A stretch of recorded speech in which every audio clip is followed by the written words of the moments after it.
ഇനി ഗൾഫ് വാർത്തകളിലേക്ക്. ഇറാന് നേരെയുള്ള US ആക്രമണം തുടർച്ചയായി മൂന്നാമത്തെ രാത്രിയിലും ഉണ്ടാകുമെന്ന് US പ്രസിഡന്റ് ഡൊണാൾഡ് ട്രംപിന്റെ മുന്നറിയിപ്പ്. ഇറാന്റെ ഖാർഗ് ദ്വീപ് US പിടിച്ചെടുക്കുമെന്നും ട്രംപ് ഭീഷണി മുഴക്കി. ഇതോടെ മിഡിൽ ഈസ്റ്റിൽ വ്യാഴാഴ്ച രാത്രിയിലും ആശങ്കയുടെ മണിക്കൂറുകളാണ്. ഇതിനിടെ ഹോർമൂസ് അടച്ചെന്ന് ഇറാൻ അവകാശപ്പെട്ടു. അതേസമയം കുവൈറ്റിലേക്കും ബഹ്റിനിലേക്കും ജോർദാനിലേക്കും ഇറാൻ വീണ്ടും ആക്രമണം നടത്തി. ഇതിൽ നിരവധി പേർക്ക് പരിക്കേൽക്കുകയും കെട്ടിടങ്ങൾക്കും വാഹനങ്ങൾക്കും നാശനഷ്ടം സംഭവിക്കുകയും ചെയ്തു. വിശദാംശങ്ങളുമായി ഞങ്ങളുടെ മിഡിൽ ഈസ്റ്റ് എഡിറ്റോറിയൽ മേധാവി എൽവിസ് ചുമാർ നമ്മളോടൊപ്പം ചേരുകയാണ്. എൽവിസ്, വീണ്ടും ആശങ്കയുടെ മണിക്കൂറുകളാണ് സംഭവിക്കുന്നത്. അതായത് ആക്രമണം അഴിച്ചുവിടുമെന്ന് മുന്നറിയിപ്പ് നൽകുമ്പോൾ ഏതൊക്കെ തരത്തിലുള്ള ജാഗ്രതാ നിർദ്ദേശങ്ങൾ അവിടെ എടുത്തിട്ടുണ്ട്? എന്തൊക്കെയാണ് ഏറ്റവും പുതിയ വിവരങ്ങൾ? മേഘ, തുടർച്ചയായി ഇത് മൂന്നാം ദിവസവും രാത്രിയിൽ മിഡിൽ ഈസ്റ്റിന്റെ ഉറക്കം കെടുത്തുകയാണ് അമേരിക്കൻ പ്രസിഡന്റ് ഡൊണാൾഡ് ട്രംപ്. ഇറാനെ ഈ രാത്രിയിൽ വലിയ രീതിയിൽ ആക്രമിക്കുമെന്നാണ് ട്രംപിന്റെ മുന്നറിയിപ്പ്. ഇറാന്റെ ഖാർഗ് ദ്വീപ് US പിടിച്ചെടുക്കുമെന്നും ട്രംപ് ഭീഷണി മുഴക്കിയിട്ടുണ്ട്. ഇതോടെയാണ് വീണ്ടും സംഘർഷത്തിന്റെ കാർമികങ്ങൾ വീണ്ടും ഉരുണ്ടുകൂടിയത്.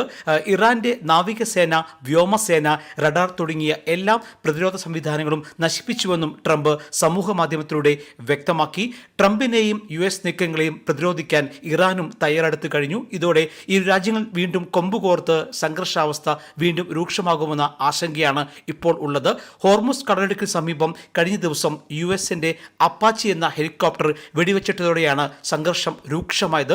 ഇതിനിടെ ഹോർമുസ് അടച്ചെന്ന് ഇറാൻ അവകാശപ്പെട്ടു. ഇതും സംഘർഷം രൂക്ഷമാക്കിയ മറ്റൊരു പ്രധാന ഘടകമാണ്. അതേസമയം കുവൈറ്റിലേക്കും ബഹ്റിനിലേക്കും ജോർദാനിലേക്കും ഇറാൻ വീണ്ടും ആക്രമണം നടത്തി. ഇതിൽ നിരവധി പേർക്ക് പരിക്കേൽക്കുകയും കെട്ടിടങ്ങൾക്കും വാഹനങ്ങൾക്കും നാശനഷ്ടം സംഭവിക്കുകയും ചെയ്തു.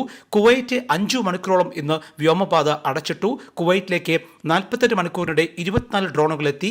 ജോർദാനിലേക്ക് 24 മണിക്കൂറിനിടെ 20 ഡ്രോണുകളെത്തി. ഫെബ്രുവരി 28 ആരംഭിച്ച US ഇസ്രായേൽ ഇറാൻ സംഘർഷം ഇപ്പോൾ 104 ദിവസങ്ങൾ പിന്നിട്ടിരിക്കുകയാണ്. ഇനി എന്താണ് അടുത്ത ഘട്ടം എന്നതാണ് എല്ലാവരുടെയും ആശങ്ക. മേഘ, എൽവിസ് ചുമാറാണ് മിഡിൽ ഈസ്റ്റിൽ നിന്നും വിവരങ്ങൾ നൽകിയത്. One anchor every week, 20 years, 1,000 episodes on one TV channel. Middle East This Week, an Elvis Chumar TV show. Exclusively on Jai Hind TV. Stay tuned for the 1,000 countdown.